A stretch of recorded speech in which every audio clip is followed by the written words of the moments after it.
Escalera Cafe, Binangonan, Rizal.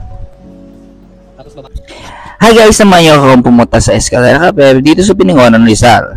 Ito ay matatagpuan sa Escalera Secret Garden Cafe sa East Ridge Executive Village, Binangonan, Rizal. So, opening time po nila ay Lunes hanggang Webes, mga 11 AM hanggang 12 midnight.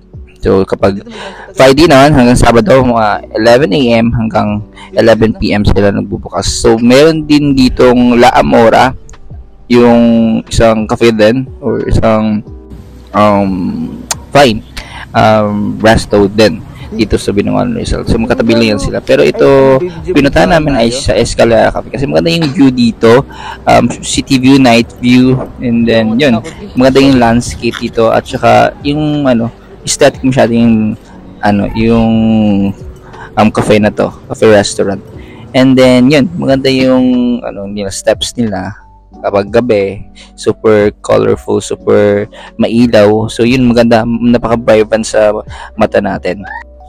And maganda pumunta dito on a golden hour, meaning kapag pa-sunset na, kasi maganda yung view, maganda yung city light, maganda yung effects dito kasi yun, feel na feel mo yung nature, feel na feel mo yung vibes. So pupunta kayo dito mga nasa 4 PM or 5 PM. So ngayon, para to witness the beautiful scenic view dito. So ayan, yan naman pinunta namin dito yung place, yung ambience, yung view din mismo, tulad yan, di ba, kita-kita niyo yan, napakaganda. Pumili din kami ng coffee nila kasi yan, since the coffee restaurant naman siya, so we need to try this one also. So yan, maganda dito pag weekend road trips, pag malayo ka sa city, road Metro Manila. So napaka-convenient lang, napaka-malapit lang sa Metro Manila to. So ayan, ang masarap dito ay caramel macchiato nila. Na-try din namin yung caramel macchiato nila, masarap, sulit. And compare sa mga ibang sa mga coffee brand,